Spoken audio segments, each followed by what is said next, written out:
Hello, sinners, saints, brothers, and sisters. I am so glad that you're here for another episode where we will inevitably explore our joy, shake our fists, and try to find our way in the midst of this chaotic world. Sinner, Saint, Sister really hopes to remind people that you are never, ever alone. So if you like today's episode, please share it with a friend. Maybe share it with your Bible study. Leave a review and like and subscribe. Look for extras on YouTube at youtube.com/Allison Sullivan. I hope you hear something that lets you know you are loved and helps you love one another. Welcome to Sinner, Saint, Sister.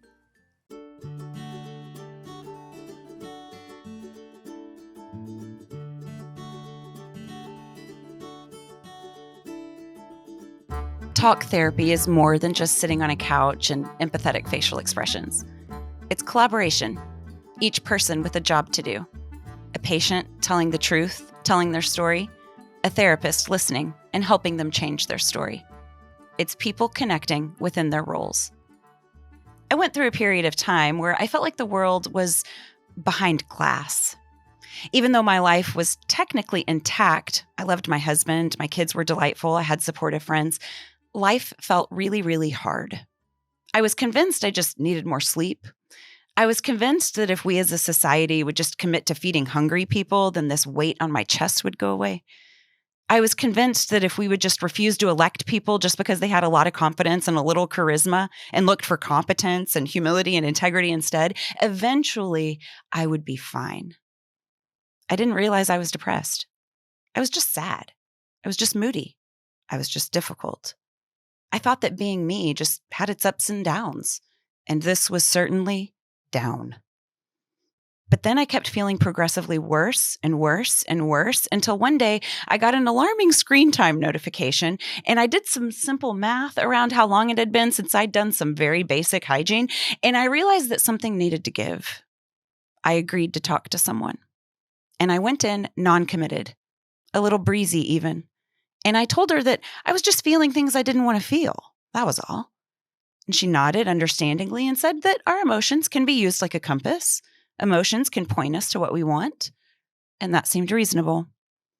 As I started to share more, I worried I was boring her. You probably hear some really dramatic stories, I said, and here I am with a pool in my backyard. She kindly said that people are only boring to her if they're trying to hide, if they're not telling the truth.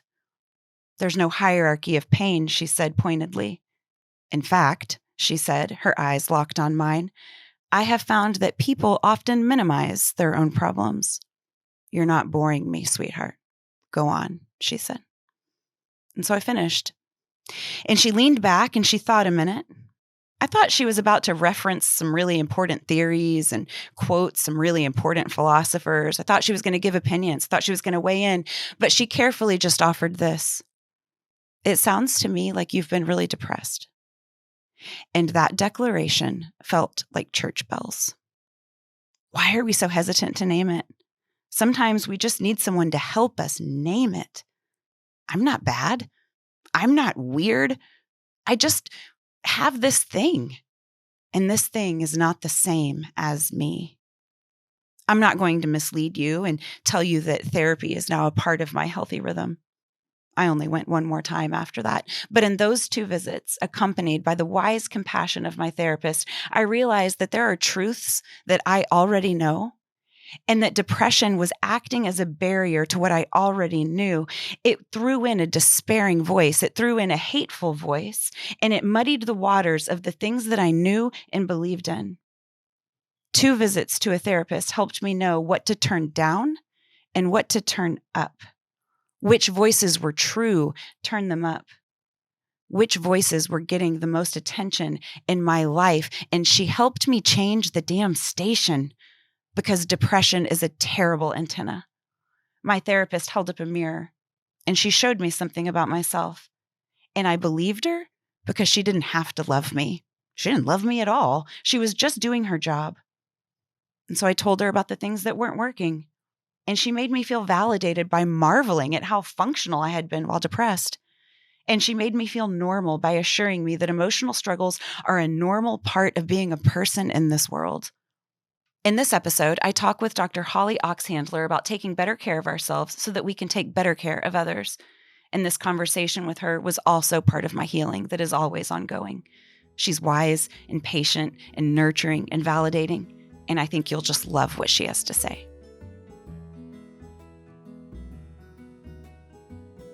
Two words: junk gypsy. Do you know these creative misfits? If you do, congratulations. If you don't, you can thank me later. You are about to be so delighted and inspired. Junk Gypsy is my favorite home away from home, with two of my favorite glitzy sisters who have a knack for creating spaces that, all caps, thrill me. They have a store. It's so fun. It's eclectic. It's filled with vintage and new curated finds. It's nestled in this most adorable little town, Round Top, Texas, population like 90 or something. I've been to the Wander Inn. They have a bed and breakfast that is delightful. It restores my peace every single time I go. Go visit them at gypsyville.com. You will not be disappointed. Hurry. Hello, Holly. I am so grateful that you're joining us on Sinner Saint Sister. I'm so excited for everybody to hear what you have to say. It feels very pertinent right now. But Dr. Holly Oxhandler is the Associate Dean for Research and Faculty Development and Associate Professor at Baylor. Holly studies religion and spirituality and health and mental health. And most recently, she has written a book. And she has taken all of her studies and she's applying them on how to best care for ourselves so that we might more effectively care for others. Because truly, almost all of us are caretakers in some capacity. And Holly, you write and speak so eloquently about mental health as just health, you know, that the brain is just any other organ that can either be healthy or not, working well some days or not. And you normalize through your writing and your posting, you normalize therapy, you normalize medication, and you so lovingly meet people right where they're at with your writing, speaking, and posting. And it's such an honor for you to be here. Oh my gosh, Allison, thank you so much for having me. Thank you for the opportunity and those beautiful words of encouragement and support. I'm just so honored to be here with you today. So well, I mean them. Yeah, of course. I mean them all wholeheartedly. I have recently found myself in a mentally fragile place. And so meeting you has come at just the right time for me. To introduce yourself personally a little bit to some listeners, will you tell us who or what you love? Yeah, well, I certainly love my partner, Corey, and my kiddos, Callie and Oliver, who I write about quite a bit in this book. And I love Dave Matthews Band. We actually just went to our... Yes, I saw that. Yes. We went to our first, our kiddos went to their first concert this last weekend, and that was so good for the soul to get to just it is music. Yes. So it's good. Funny. I just gave a collegiate that I know and love to be mindful of the music you listen to in your 20s because you'll listen to it forever. Yes, that's so true. It's choose good stuff. You're right. Yes, that's right. Yes, please choose good stuff. And we need the spectrum, right? Like we need the whole spectrum of music for different seasons. But yes, exactly. I think intentionality matters. Yeah, that's good.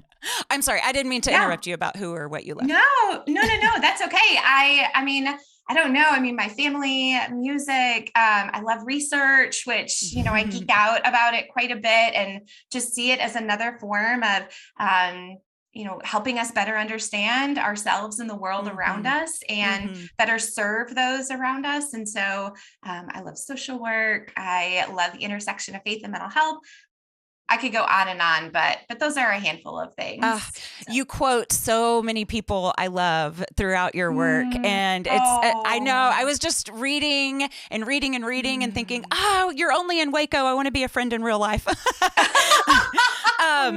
I am going to start out reading just a paragraph because I would like to prove to listeners just how matter-of-factly you approach this. It felt so healing to me. But you say at some point in our lives, over 80% of us will meet the criteria for a diagnosable mental health struggle. Should this come as any surprise? The brain is living. It's human. It's imperfect. And it has the potential for sickness, just like any other organ in our body. This is particularly true if we don't provide it with proper nutrition, rest, exercise, or if we're surrounded by an unhealthy environment. Hello, 2020 and beyond. And when you couple a lack of care or a toxic environment, it's a wonder that any of us think we are getting out of this life without a mental health struggle at some point. Yeah. And I just love this really scientific approach that you have brought to something as dynamic and moving and changing as, our brain and our mental health, because I think we can really attribute it to some personality weakness or some kind of character flaw that causes these mental health problems. And I feel like the message that we get a lot of times is that we can just snap out of it if we try hard enough. But in reading the first couple of chapters of your book, I already started to feel healthier, because it's impossible to move forward in recovery if we're blaming ourselves, if we're gaslighting ourselves into thinking that mental illness isn't real. Can you talk a little bit about blame and shame when it comes to mental illness? Oh my gosh. Ooh. Well, first, I thank you for reading that portion of the book and just starting there, because I think you're right. So many of us tend to think like, oh, well, it's not me, or, maybe there's some better things that I can do to kind of achieve my way out of some of these mental health struggles. But that is just not the reality of the human condition. And the fact is, as you read, like our brain, it is an organic part of who we are that is susceptible to illness and struggling. And even if we aren't, we are, that the social worker in me is like, and we have these environments around us and systems and structures that influence us, that, we can't just hustle our way out of some of the struggles. Like we do have to pay attention to a lot of things that are contributing.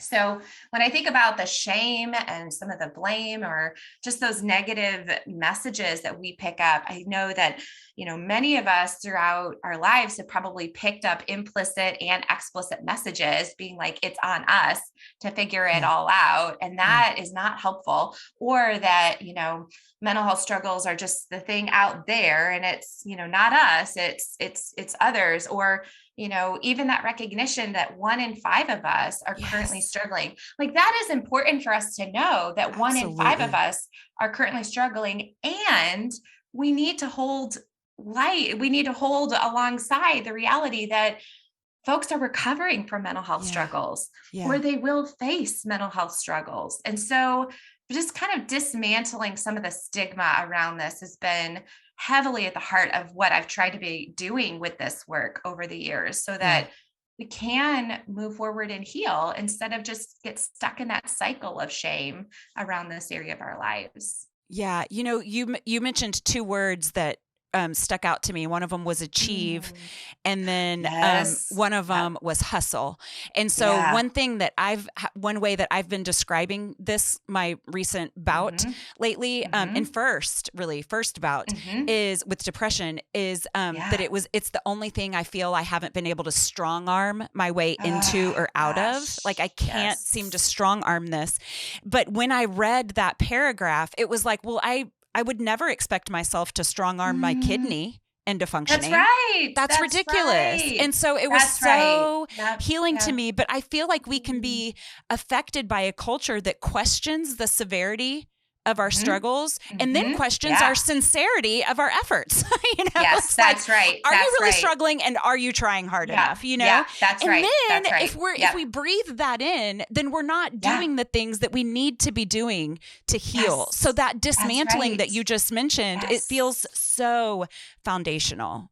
Oh, I love that. Thank you. So Holly, your faith is present in all that you do. There is simply no separating you from it. And I love that so much. You truly radiate the love that he gave first onto the people that you care for. It's an overflow and it's obvious. And the kindness and generosity of your work is sacred. And you write really beautifully about how, as image bearers, it's accessible to all of us, whether we are believing or unbelieving. And what in your studies is the connection between spirituality and or religion and mental health, and how do they influence mental health, either for better or for worse? Yeah. Oh, I love that you asked this question. It's so good. Yeah. So this intersection of spirituality and mental health has certainly been at the heartbeat of a lot of the research that I've done and have really tried to understand that others have done too, because there are many other scholars who are doing this work too. But from what we understand in the research is that one, there is a connection between our spirituality and mental health. We know that when clients' faith is integrated ethically and effectively into mental health treatment, they tend to get better faster, or they have about the same treatment results, but generally we see that they get better faster. So we want our mental health care providers to be paying attention to this area of clients' lives in treatment.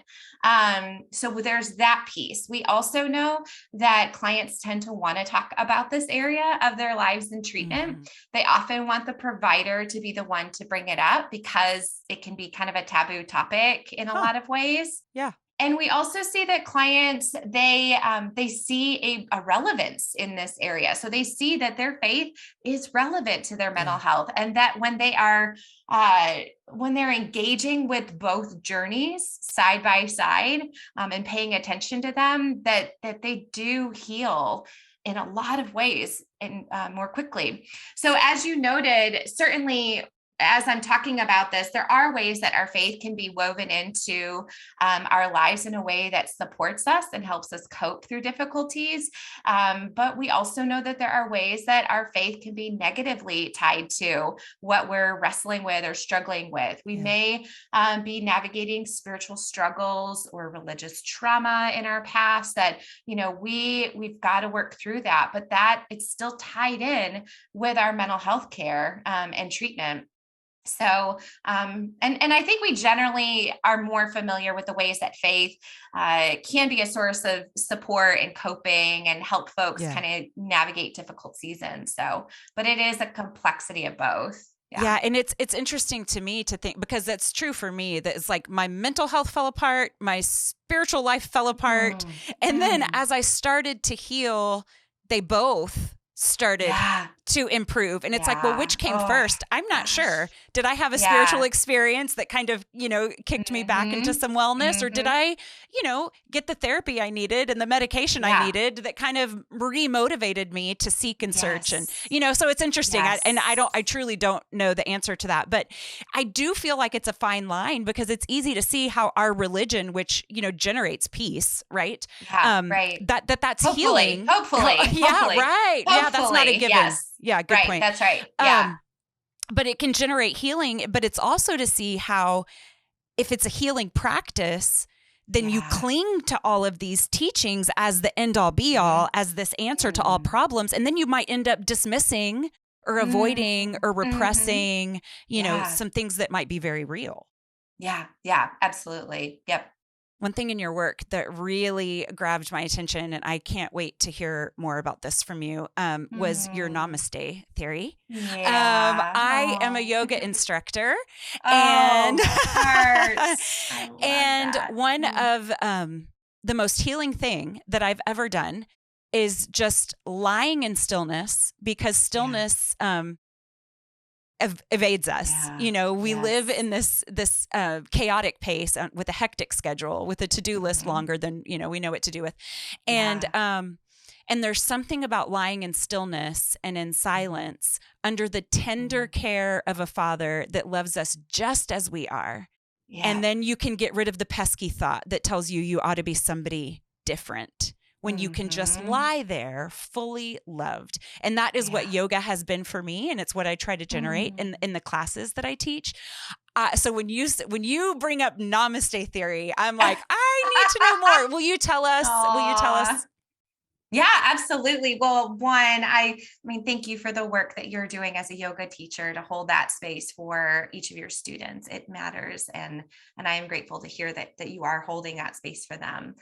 Namaste theory was something that bubbled up as I was doing this research and finding that mental health care providers, who were more deeply motivated to live out their faith, they tended to be more inclined to integrate their client's faith into mental health treatment. And so I noticed this pattern, and it wasn't just in social work, but it was in each of the different disciplines. And so as I further dug into this, I realized and talked with other general helpers about this. I realized that it generalizes to everyday helpers, whether that's parents or partners or teachers or staff members, faith leaders, on and on, podcasters, authors, etc. But at the crux of this theory is this Sanskrit term namaste, which literally means I bow to you. But more generally, we understand it to mean the sacred within me recognizes the sacred within you, or the divine in me honors the divine in you.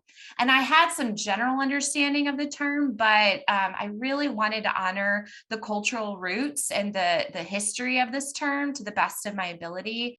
And so I read from some authors within the Indian tradition and the Hindu tradition to understand. And one in particular, A.K. Krishna Nambiar, wrote about there is this spiritual underpinning of this term. And this recognition that the divine in me is honoring the divine in you. And so it really brought order to what I was seeing in my data, as the mental health care providers were more likely to recognize the sacred within themselves. They were more open to and actually did integrate the client's faith into treatment more often. And so that theory, it originally started within those mental health care providers, but truthfully, the research, it changes us. I mean, Allison, like, as we do this research and we wrestle with it and we embody it, it changes us. And so that whole second part of the book is where I kind of walk through the wobbliness and the humanity of like wrestling with this theory within my own life, and how I can better recognize the sacred within myself. Because I think that, and I really would argue that if we aren't recognizing it within ourselves, it's really hard to see it in others around us. And that stillness, it is so that we can see it, as you were just talking about, it is critical. So that's kind of where Namaste theory originated, and then kind of those stages that I write into in the second part of the book. So just everything you say just hits me so deeply. But there's this quote, and I wish I know who said it, but I don't. But it's you can only meet someone as deeply as you've met yourself. Yeah. And so what I was just saying about lying there loved. Yeah. It's like, if I can get rid of the pesky thought that I ought to be somebody different, then I don't have to force anyone else into being someone different, And so that acceptance, which is what I feel from you, I feel this just non-judgmental, receptive acceptance. Like you so lovingly meet people right where they are, which is how I started out this whole thing. But to think that how we care for ourselves isn't directly related to how we care for others is a great oversight. That's absolutely right. Yeah. Yeah. And we can't give to others what we aren't giving to ourselves. Like we just can't. It's not possible. So, yeah. You're really vulnerable in this book and in your writings about how, your tendency to achieve your way into a better place, or to overwork your way into a better place. And what are some better ways that you have learned to care for yourself? Like when you're being mindful of the things that you should do versus what you shouldn't do, what do you do to stay healthy? Yeah. Oh gosh, that's a good question. And thank you for your kind words just before. I really do appreciate them. Oh, you're so great. Thank you. I think building off of what you just said, that non-judgmental self-observation is so important, and starting that with myself, so that even when I am in those seasons of like, I can kind of feel that, that desire to hustle is like upticking, because I'm still human, those invitations to breathe, to be in this moment, to remind myself I'm doing the best I can with what I have, and to be reminded that it's not just me, but those around me are as well. But to start that with myself, so that I can then from there gently discern how I need to move toward better caring for myself. I think that that's a good starting point. And I weave in some practices in the book around, non-judgmental self-observation, around practicing awareness and the reality of ways in which we are addicted to hustle and to achieve and to go. And, and just like substances, we have these behavioral addictions, and that is part of the go, go, go mentality for helpers among us. And so I think, so that's a starting point. I think some other ones that are really at the crux for me is, mental health treatment and being consistent with showing up for that care, so that I have that hour each week or every other week or whatever, so that I can unpack all the things I'm carrying and discern what I need to carry moving forward. And I absolutely know that, especially as a social worker, I know that there are layers and barriers to mental health treatment. And I am hoping and trying to advocate that those barriers aren't there. At the same time, I know in order for me to sustainably continue to do this work, I have to keep showing up to that work, to the therapy session. So that's important. And then centering prayer is the other one that is my it is my go-to. So for listeners who are not familiar with centering prayer, they can kind of think of it like meditation. But the difference is that we are surrendering and consenting to God's action and presence within us, and being still in that moment, or for those moments that we are engaged in this prayer. But it is a constant surrender and letting go of the stream of thoughts that just keep going. And, usually I encourage folks, start with like 3 minutes and just do that. They can use Insight Timer as a great app for it, but the reality is even in my consistent practice, I do 20 minutes a day, and it may be 10 or 15 minutes that I'm still like letting go and breathing and just trying to let go of all those thoughts. And, but eventually I will go back to that reminder, as you talked about earlier, of remembering that I am beloved as I am. I don't have to do anything to hustle for that, but I'm just loved in this moment. So, and then from that place, I can go out and serve others. That's right. So, yeah. That's beautiful. Thank you so much. Okay. So I like to end interviews with what you are hopeful for. And that can be anything. It doesn't have to be tied to anything that we talked about. So while you're kind of thinking about that for a minute, let's give people all the chances to follow you in all the places, starting of course with going to maybe first your local bookstore. Yes. Thank you. Thank you. Yes. The Soul of the Helper. And then if not your local bookstore, Barnes & Noble, Amazon, what? All the things. All the places. Yep. It's wonderful and helpful, and I highly, highly recommend. Thank you. I really appreciate that. Where can people find you on social media? Yeah, so I'm on social media at Holly Oxhandler. I'm on Instagram, Twitter, Facebook. And then I have my website, hollyoxhandler.com. I have a monthly newsletter that's on Substack, and it's just that folks can find through my website. And then I also have a podcast that I know we touched base on before too, that it's called CXMH, and we have honest conversations on the intersection of faith and mental health. And and that's all over on social media as well, or they can find it at cxmhpodcast.com. Okay, so we're buying the book, we're subscribing to the podcast, we're signing up for the newsletter, and then go follow Holly Oxhandler on Instagram, Facebook, Twitter. Okay, what are you hopeful for, Holly? Oh, so I love that you asked this question, because this is also how we end each podcast episode too. Yes, it is. Get out of here. Really, yep. It's the same question. Chills. I love it. Oh, I love it. I love it. It's so good, but it's such an important question, right? Yeah. So thank you for asking it. What I am hopeful for, I will say right in this moment that I'm hopeful for is, I know I and many other parents and academics and students and teachers are looking to the summer. And I think in this particular moment, my hope is that the helpers among us, that they look to this summer and they are very intentional in resting and Yes. healing. God bless them. Very intentional. My fear is if we don't look to the summer and think, nope, that can wait. I can wait. Or, just finding the things that just don't absolutely need to happen right in this moment. If we don't prioritize healing this summer, I just worry about moving into the next year, how tired we're going to be, knowing how tired so many of us are in this moment. So I hope that helpers will rest well this summer. I hope that this book serves the helpers among us well and remind them of their belovedness. Yeah. So thank you. I will be recommending it to all the caretakers in my life. There are many.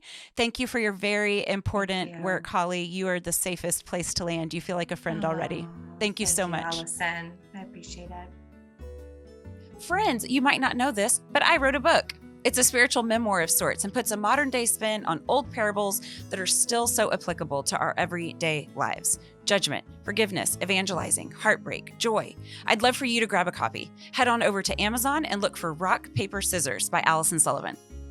Hello, Beefy. Beef. Hi. Okay, so I have to say, I want to start off this little segment by saying how much Holly reminded me of you. Oh my gosh. I loved her so much. There was something just about her approach to life, her approach to chaos, even her approach to me that reminded me so much of you.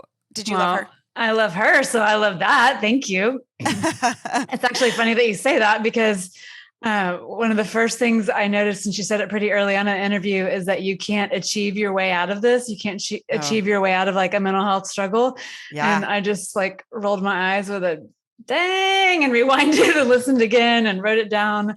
I related a lot to what she had to say. And I do think we have some similar coping mechanisms. Yeah. I loved y'all's conversations. Another thing that's really stood out to me was how y'all talked about like the spirituality component of mental health. And y'all, I don't know if you remember, but y'all went back and forth on like, whether it was like a chicken or the egg, like does spirituality lead to better mental health or is it an effect of better mental health? You know? Wow. Yeah. Super interesting. It actually made me think of an experience that that we had or I had when you were struggling with your mental health. I don't know if it's okay to share, but you could edit me if you want. Oh, no, girl, my life is on display. Oh. I trust you inherently. Go ahead. Okay. Well, if you don't, if I screw it up, you can cut it. You, I know you remember at the, there was a point where you let a small group of close friends in on some of what was going on. And we gathered quickly and we spent a day of doing just a lot of listening to you and what was going on and what we were experiencing and how you were perceiving the world. And when I was driving home, I was just reflecting on everything and just started kicking myself for not initiating a group prayer at some point during the day or as we were breaking. Mm-hmm. And so when I got home, I texted you. I mean, I felt terrible and I apologized to you for that. And your response was something along the lines of, oh, geez, I'm so glad we didn't pray. That would have been really stressful. And I mean, of course I followed your lead and just prayed my face off without you. But that was like a very concrete moment of awareness for me that you were just not yourself because your normal self would have been like laid out on the floor and like had all the hands on you, you know? And then later, I don't even know if I shared this one with you, but after, after time and medication, other things, and you were seeming more like yourself.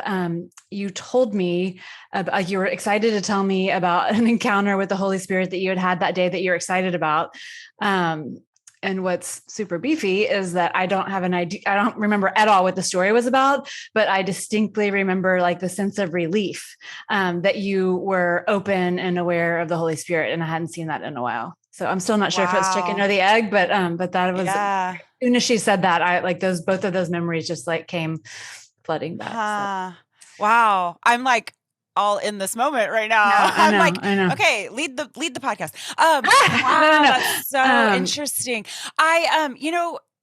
What's interesting to me, and it is a good barometer of where I am right now, is that I can't imagine not wanting prayer. I can't imagine but I do remember that feeling in my body of, oh, please don't do that. Like, Yeah, please it was something don't. about it was too much. And I was like, all right, but I knew that was not, You know what it reminds me of though? It was when a dear friend of ours lost her daughter, and she was so angry. And she said, I can't pray right now. I just can't pray right now. I mean, it was, you know, she was frantic with that emotion. And a dear friend of ours who was there, and I was so grateful how quickly she said it. She goes, that's our job. We've got that, you know, and I love that idea of community. Yes. Just stepping in for one another. Gosh, that's really beautiful. How about, since your life's on display, Beefy Beef, how are you doing today? Tell the people. I know a little bit about it, but tell everybody else. So there were a handful of things that were very, very healing for me. In fact, I just had a really good friend tell me, I was in a play this summer, and it was amazing. Gosh, why is this going to make me cry? I don't know. Oh, wow. But I was in a play this summer, and it was so healing. It was so neat to get out there, try something new, dive into a hobby, have very few expectations of myself because it was the first time. And I had a friend go out afterwards, and she called me the day after and said, when we went out after your play, that was the first time I have heard you really laugh. And I don't know how long. Wow. And I was like, I know that you're right. You know, so that was one thing that really, you know, kind of, it was like this rope. It was like a rope that was lowered in, you know, to a well, and like in sitting on the edge of that well were all of these wonderful people just waiting, and they were all lowering ropes of different kinds. And the play was one of them for sure. Another one has been summer. It's just the lack of routine, the lack of schedule really suits my personality. I know a lot of people need a lot of structure, and I kind of buckle under it. Just the expectation of, I don't know, just early rising and, you know, insistence on getting to bed at a certain time. It just stresses me out. Anyways. So summer has been nice. The other thing is getting a reclaiming of my body, like getting my body moving. I was really resistant to that. It was just the last thing that I wanted to do. And a dear friend basically just swooped into my house and was like, come on, we're going to yoga. And then there was this gym that offered yoga 3 times a day, which is unusual. But it was a rock climbing gym. And I'm like, well, I don't know anything about rock climbing, but they offer yoga 3 times a day, and there's a treadmill in the corner. And so one class of yoga led to 5 minutes on a treadmill, which led to maybe I'll try rock climbing, which that felt really, I know. And that felt really intimidating because there's all these people that are pros and have chalk like D-ringed to their belts and whatever. As one does. But I found some kids in a corner, and I was like, I'll ask them to help me. And I went and I climbed rocks and I rock climbed with kids. And so it was just this very easy, risk-free introduction to something new and different. And so using my body, so the play, the relaxation and peace of summer, you know, joining this gym, and I found this perfume that smells like sunscreen that, like, every time I spray it, it just makes me really happy. So sure, it makes the manufacturer happy too, because I bet you're the only person buying a perfume that smells like sunscreen. Listen, it's called Vacation. Go check it out. Okay.